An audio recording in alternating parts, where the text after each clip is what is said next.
Hola! Your dream vacation to Bali starts from rupees 22,999 only with GT Holidays, South India's #1 travel brand. Theory தெரியாமல் சினிமாக்குள்ளே வராதிங்க, வந்து தெரிஞ்சுக்கலாங்கிற முடிவோடு இருக்காதிங்க. உங்களுக்கு அதோட அடிப்படை தெரிஞ்சே தீரணும். ஒரு வேளை சினிமாவில் கிளிக் ஆகலைன்னா நான் படித்த படிப்புக்கு திருப்பி நான் வந்து சாஃப்ட்வேருக்கு போயிடுவேன், அந்த ஒரு செகண்ட் ஆப்ஷனே இருக்கக்கூடாது. படிக்கிறதுக்கு காசு இல்லைன்னு சொல்கிறதும் அபத்தமான ஒரு வாதம் தான். கவர்மெண்ட் இன்ஸ்டிடியூட்ஸ் இருக்குது, நான்லாம் அதே மாதிரி இங்கே இருக்கிற FDITயில் தான் படித்தேன். இப்போ உங்கள் வாழ்க்கையில் நடந்த கதை தான் இன்னொருத்தருக்கு அது ஒரு வாழ்க்கையாகவே அமைஞ்சுது, நடுவில் கொஞ்சம் பக்கத்தை காணும்னு ஒரு படமாகவே எடுக்கிறாங்க. சில சம்பவங்கள் உங்களுக்கே பொறி தட்டும், உள் மனசு சொல்லும். ஏன்னா பெரிய பெரிய மாஸ்டர்ஸோட படம் பார்த்தீங்கன்னா அவங்க தாம் தூமுன்னெலாம் எதுவும் பண்ணியிருக்க மாட்டாங்க, ஆனால் அவங்க வச்ச க்ளோஸ்அப்பில் வர்ற அந்த இமோஷனல் வேல்யூ உங்களால் வைக்க முடியாது. நமக்கு அது திணறுவோம், அது ஒரு அனுபவத்துக்கு அப்புறம் தான் வரும். இந்த லென்ஸ் தான்ப்பா யூஸ் பண்ணுவான்னு சொல்லிட்டு நிறைய வரைமுறைகள் இருக்கும். டிஓபியா புதுசாக ஒரு வரவங்க இது எல்லாத்தையும் பிரேக் பண்ணலாமா? இப்போ ஹாலிவுட்டில் இமானுவேல் லுபஸ்கின்னு ஒரு கேமராமேன் இருக்கார், அவர் எல்லா சீனையும் ஒரே ஷாட்டில் எடுத்து தான் எடுப்பார். மொத்த படத்தையும் ஒரே ஷாட்டில் எடுத்திருக்காங்க. பைத்தியக்காரத்தானே அது. சினிமாவுக்கு வரணும்னா இதை கற்றுக்கோ முதல்ல, அதுதான் உனக்கு சினிமா உள்ள ஒன்று கூடனா என்ன சொல்லுவீங்க? 96ஓட ஃபேன் அவர். என்னை வந்து லிட்டரலாக நிர்பந்தப்படுத்தினார். நான் வேணுனே பேனா எடுத்து உடச்சி 96 எழுதின பேனாவை உடச்சிட்டேன், எழுத மாட்டேன் அப்படின்னு சொல்லி. இல்லை நீ எழுதுவ வேணா பாரு, இதை நீங்கள் சொன்னதுக்காகவே நான் எழுத மாட்டேன்னு பயங்கர வீராவேசமாக பேசினேன். கரெக்டாக ஒரு 6 மாதம் இருக்கும்னு நினைக்கிறேன். ஒருத்தர் சினிமா உள்ள வரணும்னா அவங்களுக்கு இந்த லக்கு டைம் இது எல்லாமே அமைஞ்சாதான் அது கரெக்டாக கிளிக் ஆகுமா, இல்லை உழைப்பு இருந்தால் போதுமா? இதில் என்னென்னா எல்லாத்த மாதிரியுமே இதுக்கும் ஒரு ஃபண்டமெண்டல்ஸ் இருக்குது. இப்போ நீங்கள் ஒரு பெயிண்டர் ஆகணும், இல்லை நீங்கள் ஒரு இன்ஜினியராகவோ ஏதோ ஆகணும்னா நீங்கள் அதுக்குன்னு ஒரு படிப்பு இருக்கும்ல, நீங்கள் அதுக்கு ஒன்று படிச்சுட்டு வருவீங்க. அதே மாதிரி தான் இதுக்கும் உங்களுக்கு ஸ்டடீஸ் இருக்குது. அட்லீஸ்ட் ஏதோ ஒரு பேசிக் கோர்ஸாவது நீங்கள் பண்ணியிருக்கணும். இன்னொன்று, எனக்கு படிக்கிறதுக்கு காசு இல்லைன்னு சொல்கிறதும் அபத்தமான ஒரு வாதம் தான். ஏன்னா கவர்மெண்ட் இன்ஸ்டிடியூட்ஸ் இருக்குது, நான்லாம் அதே மாதிரி இங்கே இருக்கிற FDITயில் தான் படித்தேன். எனக்கு மொத்த கோர்ஸையும் நான் படித்து முடிக்கும் போது எனக்கு தெரிஞ்சு 20,000 ரூபா செலவாயிருக்குன்னு நினைக்கிறேன். 3 வருஷம் படித்தேன், அதுவே ஜாஸ்தி எனக்கு. நீங்கள் இப்போ பார்த்தீங்கன்னாலும் அது 1,00,000 ரூபாய்க்குள்ளே தான் இருக்க போகுது. அது இப்போ டிகிரி கோர்ஸாகவே மாறிடுச்சு. எஸ், ப்ரைவேட் இதுவும் இருக்குது, நல்லா எஃபிஷியண்ட்டாக பண்ணுறாங்க, கொஞ்சம் காஸ்ட்லியாக இருக்கும். ஏதோ உங்கள் வசதிக்கு ஏற்ற மாதிரி ஒரு இது படிங்க. படிக்கிறதுக்கு உங்களுக்கு டைம் இல்லையா, புக்ஸ் நீங்கள் ரெஃபர் பண்ணி நீங்கள் இது பண்ணிக்கலாம். ஸோ முதல்ல உங்களோட பேசிக்ஸ், உங்கள் ஃபண்டமெண்டல்ஸ் ஸ்ட்ராங்காக இருந்ததுன்னா, நான் ரொம்ப நாள் கஷ்டப்பட்டேன், ரொம்ப அவமானப்பட்டேன், இந்த கதையெல்லாம் விடவே தேவையில்லை. ஏன்னா உங்களுக்கு தெரியும், உள்ளே வரும்போதே தெரியும் என்ன செய்கிறாங்க அப்படின்னு உங்களுக்கு தெரிஞ்சிடும். அதனால் தியரி தெரியாமல் சினிமாக்குள்ளே வராதிங்க, வந்து தெரிஞ்சுக்கலாங்கிற முடிவோடு இருக்காதிங்க. உங்களுக்கு அதோட அடிப்படை தெரிஞ்சே தீரணும். இன்னொன்று, வந்து கிளிக் ஆகிட்டா பயங்கரமாக சம்பாரிச்சிடலாம் அப்படிலாம் கிடையாது. நீங்கள் என்ன செய்கிறீங்களோ அதுக்கான வருமானம் தான் உங்களுக்கு வரும். அதெல்லாம் சும்மா. இப்போ நீங்கள் ஒரு ஆக்டர் வந்து இவ்வளோ கோடிகளில் வாங்குறாங்கன்னா அதுக்கு ஈக்குவலாக அவங்களுக்கு எக்ஸ்பெண்டிச்சரும் இருக்கும், அவங்க செலவும் செய்ய வேண்டியிருக்கும். அவங்க தன்னோட இமேஜ் இது பண்ணுறதா இருக்கட்டும், அவங்களுடைய டேலண்ட்ஸை வளர்த்துக்கிறதோ, இல்லை ஈவன் உடம்பை மெயின்டைன் பண்ணணுன்னாலும் இட்ஸ் நாட் ஈஸி. ஸோ அதனால் எதுவுமே நீங்கள் செய்கிறதுக்கான வருமானமாக தான் அது வந்து நிற்குமோ ஒழிய ரொம்ப எக்ஸஸோ சர்ப்ளஸ் அதெல்லாம் ஒன்றுமே கிடையாது. அப்படிலாம் நினச்சிட்டுலாம் வர வேண்டாம். சினிமாவில் வந்து நீங்கள் டைரக்டர் தான் ஆகணும் அப்படின்னு கிடையாது, டெக்னீஷியன் ஆகலாம், ஏன் ஒரு ரிவ்யூவர் ஆகலாம், நீங்கள் அதை பற்றி புக்ஸ் எடுக்கலாம். சினிமா ரிலேட்டட் ஸ்டடீஸில் நீங்கள் ஒரு ஃபேக்கல்ட்டியாக ஒரு டீச்சராக இருக்கலாம். எவ்வளவோ இது இருக்குது. அது நம்ம எதுக்கு போனால் நம்ம கிளிக் ஆகுங்கிற முதல்ல அந்த புரிதல் அது இருக்குது. 96ல் ஒரு டைலாக் சொல்லியிருப்பீங்க, அவரோட ஸ்டூடெண்ட்ஸ் கிட்ட ஒரு கோயிலுக்குள்ளே போகும்போது மற்றவங்களை இம்ப்ரெஸ் பண்ணணும்னு நீ ஃபோட்டோ எடுக்காத, உனக்கு மனசுக்கு பிடிச்சதை எடுன்னு. இல்லை எனக்கு இதுதான் மனசுக்கு பிடிச்சிருக்கு, எனக்கு பிடிச்ச மாதிரி நான் சிம்பிளாக எடுத்தாலும் ஓகே. ஆனால் அதில் ஒரு டவுட் இருக்கும்ல, நான் சிம்பிளாக எடுத்திருக்கேன், இது எனக்கு பிடிச்சிருக்கு, என் டேஸ்ட்டுக்கு ஓகே, நான் காட்டுற ஒரு கோயிலில் எதிர்க்க இருக்கவங்களுக்கு அது பிடிக்கணுமா பிடிக்காதான்ற ஒரு சந்தேகம் இருக்கும்ல, அதை எப்படி நம்ம கன்சீவ் பண்ணலாம்? அது நீங்கள் கண்டே பிடிக்க முடியாதுல்ல. அங்கே எதுக்கு உட்காந்துருக்கவருக்கு என்ன பிடிக்கணும் உங்களுக்கு எப்படி தெரியவே தெரியாது. ஆனால் உங்களுக்கு என்ன தெரியும்னா, உங்களுக்கு என்ன வரும், உங்களுக்கு என்ன பிடிக்கும்னு தெரியும். ஸோ அதனால் ஆன்சர் இவ்வளோ தான். உங்களுக்கு என்ன பிடிக்குதோ அதுதான் நீங்கள் எடுத்தாகணும். அது உங்களுக்கு பிடிச்சதுன்னா மற்றவங்களுக்கு பிடிக்காமல் போகிறதுக்கான சான்சஸ் ரொம்ப ரொம்ப ரொம்ப கம்மி. அன்லஸ் நீங்கள் வந்து ஒன்றும் இல்லாத ஒரு விஷயத்தை எடுத்து வச்சுட்டு நீங்களே சுயத்தமோட்டம் அடிச்சுட்டு இருந்தீங்கன்னா மட்டும்தான் அது நடக்கும். நீங்கள் என்ன சொல்ல வரீங்க, ஒரு கதையை சொல்ல வரீங்க, கதையில் ஒரு இமோஷன் சொல்ல வரீங்க, அவ்வளோதானே. இது உங்களுக்குள்ளேருந்து தான் வர்ற விஷயம். அதை கரெக்டாக செய்யுங்க முதல்ல. வாழ்க்கையில் நடந்த, ஏன்னா இப்போ உங்கள் வாழ்க்கையில் நடந்த கதை தான் இன்னொருத்தருக்கு அது ஒரு வாழ்க்கையாகவே அமைஞ்சுது, நடுவில் கொஞ்சம் பக்கத்தை காணும்னு ஒரு படமாகவே எடுக்கிறாங்க. ஸோ இது வந்து ஒரு சூப்பரான விஷயம் தானே. எல்லாத்துலேயும் ஒரு கதை இருக்குது, எதை வேணால் கதையாக பண்ணலாம். ஸோ அதுக்கு ஒரு ஐடியா கொடுங்களேன், எங்கேருந்து அந்த ஒரு ஸ்பார்க் ஸ்டார்ட் பண்ணலாம்? இல்லை, எந்த ஒரு சம்பவம் உங்களை ரொம்ப உற்சாகப்படுத்துதோ, உங்களுக்கு அது சுவாரஸ்யமாக இருக்கோ அதுதான் நீங்கள் எடுக்க முடியும். இதை தான் அதுதான் அப்படின்னு கிடையாது. இப்போ நான் எடுத்திருக்க 2 படமுமே எனக்கு லைஃப்பில் நான் பார்த்த விஷயங்கள், எனக்கோ இல்லை மற்றவங்களுக்கு நடந்த சம்பவம் தான். எல்லா சம்பவத்தையும் நான் எடுக்க முடியுமான்னா சிலதெல்லாம் வந்து சினிமாவாக சொல்கிறதுக்கு சரியாக இருக்காது, சிலது புத்தகமாக சொல்லலாம், சிறுகதையாக சொல்லலாம். சில சம்பவங்கள் உங்களுக்கே பொறி தட்டும். எஸ், இந்த கேரக்டர் நான் டெவலப் பண்ணேன்னா இது வந்து ஒரு ஒரு திரைப்படமாக ஒரு திரைக்கதையாக வர்றதுக்கான இது இருக்குது. அது உங்களுக்கே உள்மனசு சொல்லும். நீங்கள் அதை தான் அந்த இமோஷனை நீங்கள் கேட்ச் பண்ணணும். ஏன்னா சிலதுக்கு செகண்ட் ஹாஃப் இருக்காது. ஒரு ஒரு ஒரு ஒரு கான்ஃப்ளிக்ட் வரும், ஆனால் உங்களுக்கு அது கிளைமேக்ஸை நோக்கி போகாது. ஏன்னா அதுக்கு மேலே அதில் சேலஞ்ச் இருக்காது, அப்படி வந்து நின்றும். சிலது உங்களுக்கே தெரியும் இது போய் அங்கே நின்றோம் அப்படின்னு, அது உங்களுக்கு உள்ள அது சொல்லும். அதை நீங்கள் விடக்கூடாது.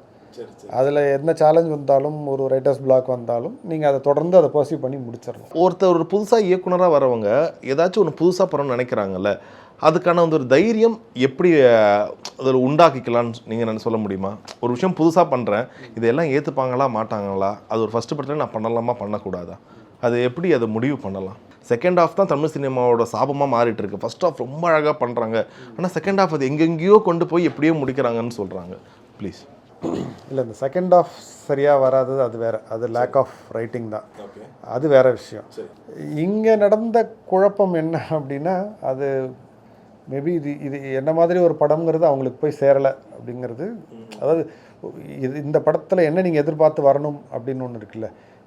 இப்போ ஒரு வேளை விடுதலை மாதிரி ஒரு படத்தை எதிர்பார்த்தாங்க வந்துட்டாங்களோ, கருடன் மாதிரி ஒரு படத்தை எதிர்பார்த்து வர்றதுனால வரக்கூடிய ஒரு எதிர்மறை விமர்சனமாக தான் அதை நான் பார்க்குறேன். ஏன்னா அது ஒரு உயரிய இடத்த அடைஞ்சிருச்சு. அது ஏன் அடைஞ்சிருச்சுங்கிறத நம்ம அது என்னங்கிறத ஒரு ஆராய்ச்சி பண்ணி தேடி கொஞ்சம் தெரிஞ்சுக்கணும். ஏன்னா எல்லாம் ஒரே மாதிரி வராதில்ல. ஒரு வித்தியாசமாக ஒரு படம் வந்திருக்கு, ஒரு சர்வதேச அளவில் அதுக்கு ஒரு கௌரவம் கிடச்சிருக்கு. அது நம்ம படம், நம்ம ஊர்லேருந்து நம்ம இயக்குனர் ஒருத்தர் போய் பண்ணிட்டு வந்திருக்கிறாரு, நம்ம ஊரில் இருக்கிற நடிகர்கள் தான் நடிச்சிருக்காங்க. அப்படிங்கிறப்ப அதை நம்ம பெருமைப்படணும். அது என்னன்னு புரிஞ்சிக்க முதல்ல முயற்சி பண்ணணும். அப்போ தான் இந்த மாதிரி ஒரு ஒரு பேரலல் சினிமாவும் நம்ம இதில் வந்துட்டுருக்கணும். இல்லைன்னா எப்பவும் சொல்கிற மாதிரி பெங்காலிலையும் இது மராட்டிலையும் மலையாளத்துலேயும் தான் வந்துட்டுருக்கோம். நம்ம வெறும் கமர்ஷியல் படமே தான் பண்ணிகிட்டு இருக்கிற மாதிரி வரும். இப்போ என்னென்னா இந்த மாதிரி படங்களும் ஓட ஆரம்பிச்சிருச்சு, கமர்ஷியல் ஸ்க்ரீன்ஸில் ஓட ஆரம்பிச்சிருச்சு. அதனால் அது கொஞ்சம் நம்ம சிந்திக்க வேண்டிய ஒரு இதுதான். அட்லீஸ்ட் இது ஒரு ஸ்டார்ட் கொடுத்துட்டோம். கடைசி ஒரு 3 வருஷத்தோட ஒரு மிகப்பெரிய கலெக்ஷன் படம் ஒன்று ஜெயிலர், விக்ரம், லியோ. இது 3மே வந்து பெரிய கமர்ஷியல் ஹீரோ பண்ண படங்கள், 3மே பெரிய ஆக்ஷன். ஆனால் இந்த ஆக்ஷனெல்லாம் யார் பார்த்தாங்கன்னு பார்த்தா குடும்ப ஆடியன்ஸ் தான் வந்து குடும்பமாக பார்த்தாங்க. இப்போ வெளியில் இருக்கவங்களுக்கு எப்படி தோணுன்னா, ஒருவேளை எல்லாரோட மைண்ட் செட் மாறிடுச்சோ, ஆக்ஷனையும் பயங்கரமாக என்ஜாய் பண்ண ஆரம்பிச்சிட்டாங்களா? ஏன்னா அது எடுத்தால் தானே உள்ளே வராங்க. KGF 2 படம் முழுக்க சண்டையாக இருக்கும், 1000 கோடி கலெக்ட் பண்ணுது. ஸோ அடுத்த ஒரு படத்துக்கு கதை எழுதுறணும், அப்போது ஒரு மாஸ் ஹீரோ வச்சு மாஸாக ஒரு படம் எடுத்தால் சூப்பராக ஓடுது. இதுதானே உங்களோட மைண்ட் செட்டாக இருக்கும். இதை தாண்டி எப்படி ஒரு மயில் ரெக்கையில் ஒரு காதை குடையிற மாதிரி ஒரு கதையை எழுது அவங்கக்கிட்ட அழகாக கொடுக்க முடியுது? இல்லை, இப்போ நீங்கள் ஆக்ஷன் படம் பண்ணாங்கல்ல, அவங்களாலையும் ஒரு 96 பண்ண முடியும், என்னாலையும் அது பண்ண முடியும். பட் இயல்பாக இப்போ நான் அதுக்காக தான் இந்த 2 மரத்தோட எக்ஸாம்பிள் சொன்னேன். இயல்பாக என்ன வருதுன்னு ஒன்று இருக்குல்ல, அதை தான் இப்போ உங்கள் ட்ரெஸ்ஸிங்கும் என் ட்ரெஸ்ஸிங்கும் கொஞ்சம் வேறு மாதிரி இருக்குது. இப்போ அதுக்காக நீங்கள் என்ன மாதிரி பண்ண முடியாது, இல்லை உங்களை அப்படி கிடையாது. நமக்கு இயல்பாக ஒன்று என்ன வருதுங்கிறத வச்சு நம்மளை இன்னும் நல்லா நம்ம அழகாக கேரி பண்ண முடியும். அவ்வளோதான், பண்ண முடியாதுன்னு கிடையாது. இப்போ என்கிட்டே ஒரு ஸ்டோரி இருக்குன்னா அந்த ஸ்கிரிப்டை படித்து பயந்து தூங்க முடியாமல் போனவங்களாம் இருக்காங்க. ஏன்னா அதில் அவ்வளோ வயலன்ஸ் இருக்குது. அது இன்னும் கொஞ்சம் காலம் தாழ்ந்து அதை பண்ணணும் அப்படின்ட்டு இருக்கேன். என்னென்னா வயலன்ஸ்னாலே அது தவறு அப்படின்னு கிடையாது. அதுக்கு எதுக்குன்னு ஒரு மீனிங்ஃபுல்லான வயலன்ஸ் வரும்போது சும்மா பிளைண்டாக நீங்கள் அதை க்ளோரிஃபை பண்ணுறப்ப அது கொஞ்சம் அருவருப்பாக தான் இருக்கும். நீங்கள் ஓடுனுச்சுன்னு சொல்ல படங்கள் எல்லாத்துலேயுமே ஒரு கதை இருக்குது, ஒரு இமோஷன் இருக்குது, இல்லைன்னா அது ஓடாது. நீங்கள் வயலண்ட் ஃபிலிம்ஸ்னு சொல்கிறீங்கல்ல, குண்டு வெடிச்சது துப்பாக்கி வெடிச்சதுன்னு சொல்கிறதுக்குள்ளார ஒரு கதையும் ஒரு இதுவும் இருக்குது. இல்லாமல் நீங்கள் எல்லா ஆக்ஷன் படமும் ஓடுதான்னு பார்த்தீங்கன்னா இல்லை. உங்ககிட்ட ஒருத்தர் அசிஸ்டன்ட் டைரக்டராக வந்து ஜாயின் பண்ணணும்னு நினைக்கிறான்னு வைங்க, நீங்கள் என்ன ஸ்டைலில் கேட்பீங்க? ஏன்னா ஒவ்வொருத்தரும் ஒரு மாதிரி கேட்பீங்க. இப்போ உங்களுடைய புரிதல் எப்படி இருக்கும்? ஓகே, என்கிட்ட இந்த அசிஸ்டன்ட் டைரக்டராக சேரணுமா, இந்த குவாலிட்டிஸ்லாம் இருக்கலாம், இல்லை இதெல்லாம் பண்ணணும், நீங்கள் என்ன கேட்பீங்க தெரிஞ்சுக்கலாமா? இதை பொதுவான ஒரு எதிர்பார்ப்பாக வைக்க முடியாது. எனக்கு இதெல்லாம் இருந்தால் நல்லா இருக்கும்னு தோணும். தமிழ் எழுத படிக்க தெரியணும், ஓரளவுக்கு டைப் பண்ண தெரியணும், சினிமா மேலே ஆர்வம் இருக்கணும். இப்போ நம்ம ஆரம்பத்தில் பேசின மாதிரி சினிமாவில் வந்தால் பெரியாள் ஆயிடலாம், நம்மளை வந்து கலாட்டா.comல கூப்பிட்டு பேட்டி எடுப்பாங்க, அந்த இன்டர்வியூ வந்து நம்ம அப்பா அம்மாக்கெலாம் ஷேர் பண்ணலாம், இந்த நினப்பெல்லாம் இருக்கக்கூடாது. நமக்கு சினிமா பிடிக்கும், அந்த சினிமா மோகம்னு ஒன்று இருக்குல்ல, அது இருக்கணும்.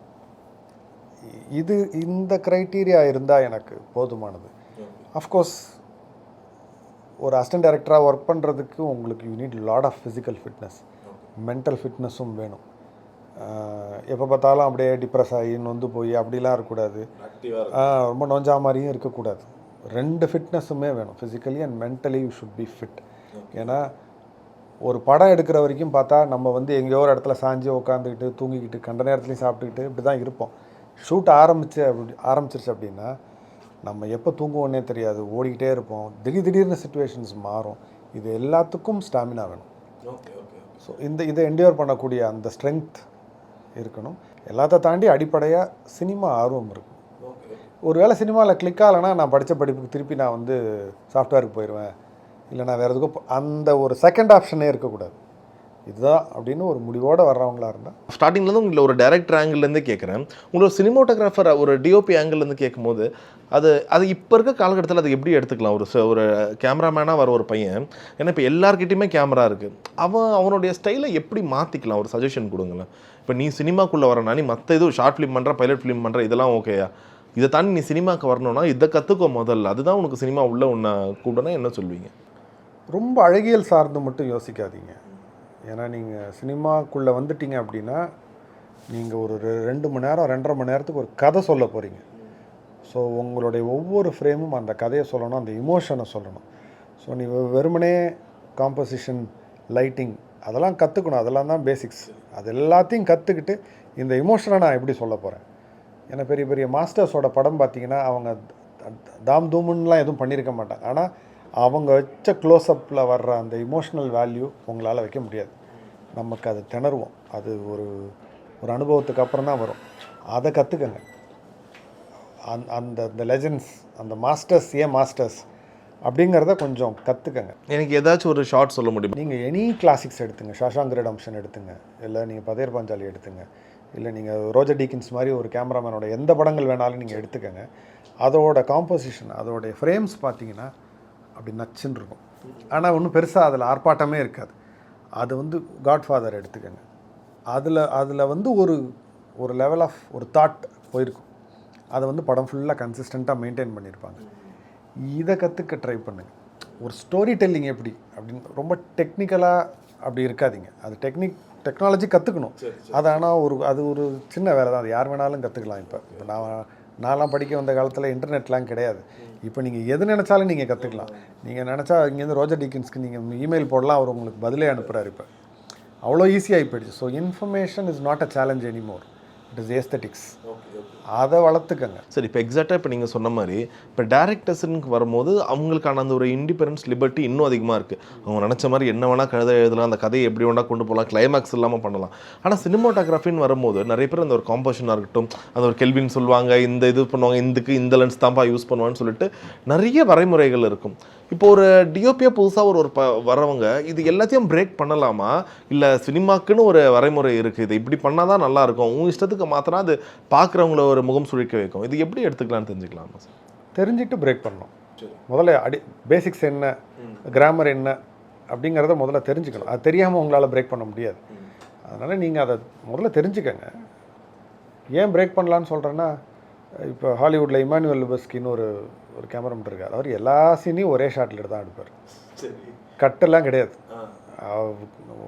இப்போ நீங்கள் இது அது டக்குன்னு டைட்டில் ஜாமன் 1917 நினைக்கிறேன், மொத்த படத்தையும் ஒரே ஷாட்டில் எடுத்திருக்காங்க. பைத்தியக்காரத்தானா அது. ஒரு படத்தை ஒரே ஷாட்டில் எடுத்து முடிச்சிருக்காங்க. அஃப்கோர்ஸ் ஸ்டிச் பண்ணியிருக்காங்க, பட் இருந்தாலும் எவ்வளோ ஒரு மேட்னஸ் அது. இது வார் ஃபிலிம், இது ஒரு வார் ஃபிலிம். நீங்கள் அது ஒரு ஷாட்டுன்னெலாம் உங்களுக்கு தோணாது. என் மகளோட தான் உட்காந்து பார்த்தேன், ஒரு ஸ்டேஜுக்கு மேலே அவளுக்கு அது ஒரு ஷாட்டுன்னு தெரில. கொஞ்சம் நேரம் ஆனோட தான் சொன்னேன், கவனிச்சு அடியே அது இன்னும் கட்டே பண்ணல பாருன்னு தான். அப்புறம் கொஞ்சம் நேரமாக கவனிக்கிறான். ஏன்னா அவங்க அந்த உலகத்துக்குள்ளே எடுத்துகிட்டு போகிறதுக்கு தான் அந்த ஐடியாவை அவங்க யூஸ் பண்ணுறாங்க. சும்மா என்ன சொல்கிறது, ஒரு ஷாட்டில் படம் எடுத்து காட்டுறேன் பாரு அப்படின்னு சொல்கிறது கிடையாது. அது மாதிரி உங்களுக்குள்ளே வர்ற ஐடியாஸ் தன்னாலேயே அது ரூல்ஸை பிரேக் பண்ண ஆரம்பிக்கும். அதுவாக பிரேக் பண்ணி தான் அது வர ஆரம்பிக்கும். அப்போ தான் நீங்கள் தனியாக தெரிய போகிறீங்க. So how to you select your cameras? இப்போ 96 என்ன கேமரா உபயோகப்படுத்தின்னு தெரிஞ்சுக்கலாமா? ரெண்டுமே அலெக்ஸா தான் எனக்கு. ஆமாம், எல்எஃப் தான் அது. ஏன்னா நான் ஃபிலிமில் ஷூட் பண்ணும்போது கேமராமேனாக இருந்தப்பையும் நான் என்ன சொல்கிறது 435 235 தான் யூஸ் பண்ணேன். ஸோ அதனால் என்ன சொல்கிறது, ஐ எம் யூஸ் டு இது ஆரிஃப்ளெக்ஸ். அதனால் நான் இங்கே வரும்போது நான் அலெக்ஸாக்கு தான் போனேன். அதுக்காக மற்ற கேமரா யூஸ் பண்ணக்கூடாது அப்படின்லாம் கிடையாது. ஏன்னா நடுவில் கொஞ்சம் பக்கத்துக்கான 5Dயில் ஷூட் பண்ணேன். ஓகே, அந்த இன்டர்வியூ ஷூட் பண்ணுற ஒரு மாதிரி இந்த மாதிரி ஒரு DSLRல ஷூட் பண்ண மொத்த படமே சார் எதுவுமே அந்த எல்லாமே ஆரி எதுவுமே இல்லை, எதுவுமே கிடையாது. இத்தனைக்கும் அதுக்கு ஸ்டாண்டு கூட கிடையாது அந்த படத்துக்கு, மொத்தமாக ஹேண்டில்டு தான். ஆமாம். ஸோ அதனால் அந்த எதனால் அந்த ஹேண்டில் கொடுக்கக்கூடிய விஷயம் என்னன்னு நீங்கள் நினச்சிங்க அப்போது? அது உண்மை சம்பவம் இல்லை. அந்த உண்மை சம்பவத்தை வந்து நம்ம எதில் பார்ப்போம்? நியூஸில் பார்ப்போம். ஒரு ஷேக்கியாவோ ஏதோ ஹேண்டி கேமில் தான் எடுப்போம், மொபைலில் எடுத்து பார்ப்போம். அதில் ஒரு ஷேக் இருக்கும், அதை நம்ம ஸ்டாண்டில் போட்டு உண்மை சம்பவத்தை ரெக்கார்ட் பண்ண மாட்டோம். டக்குன்னு அப்போ ரெக்கார்ட் பண்ணும். ஸோ இந்த ஒரு மூடு வரணுங்கிறதுக்காக ஹேண்டில்டே எடுக்கலாம். படத்துக்கு பட்ஜெட்டும் கம்மி, அதனால் நம்ம ஒரு ஆரி கேமராஸ் போக முடியல, 5Dயில் போனோம். ஆனால் 5Dயோட ரெஸ்ட்ரிக்ஷன்ஸ் நிறையா இருக்குது. ஸோ அதை புரிஞ்சு அதுக்கு ஒரு டெஸ்ட்லாம் எடுத்து ஃபிலிம் லுக்கை 5Dயில் கொண்டு வர்றதுக்கு முயற்சி பண்ணி அதை ஒன்று பண்ணோம். பட் அது வெரி வெரி டேஞ்சரஸ், எல்லோரும் பண்ணக்கூடாது. ஏன்னா அது கொஞ்சம் கரணம் தப்புனா மரணம். சரி சரி சார். இப்போ கரண்டில் வந்து இந்த இப்போ நீங்கள் 96 முடிக்கும் போதே அதை பார்ட் 2 பண்ணணும் அந்த ஐடியா ஏதாச்சும் இருந்துச்சு அந்த டைமில்? பண்ணவே கூடாதுங்கிற ஐடியா இருந்துச்சு. நான் இன்ஃபேக்ட் ஒருத்தர் வந்து என்கிட்ட ரொம்ப என்னை ஃபோர்ஸ் பண்ணார். ஒரு 96ஓட ஃபேன் அவர். ஒரு காலேஜில் ரிட்டையர்ட் ப்ரொஃபஸர் அவர் என்னை வந்து லிட்டரலாக நிர்பந்தப்படுத்தினார். இல்லை அதில் இருக்குது, நீ ஏன் அதை யோசிக்க மாட்டேங்கிற அப்படி இப்படின்னு ரொம்ப இது பண்ணப்போ நான் வேணுனே பேனா எடுத்து உடச்சி 96 எழுதின பேனாவை உடச்சிட்டேன், எழுத மாட்டேன் அப்படின்னு சொல்லி, இல்லை நீ எழுதுவ வேணா பாரு அப்படின்னாரு. இதை நீங்கள் சொன்னதுக்காகவே நான் எழுத மாட்டேன்னு பயங்கர வீராவேசமாக பேசினேன். கரெக்டாக ஒரு 6 மாதம் இருக்கும்னு நினைக்கிறேன் 96 2ஓட ஐடியா வந்துருச்சு. எனக்கும் என்னை ரொம்ப எக்ஸைட் பண்ணுற கதை நான் எழுதுனதில் அப்படின்னா 96 2 தான். பியூட்டிஃபுல் சார், ரொம்ப அழகாக சொன்னீங்க. உங்கள் நேரத்துக்கு நன்றி sir. Thank you. Hola! Your dream vacation to Bali starts from rupees 22,999 only with GT Holidays, South India's #1 travel brand.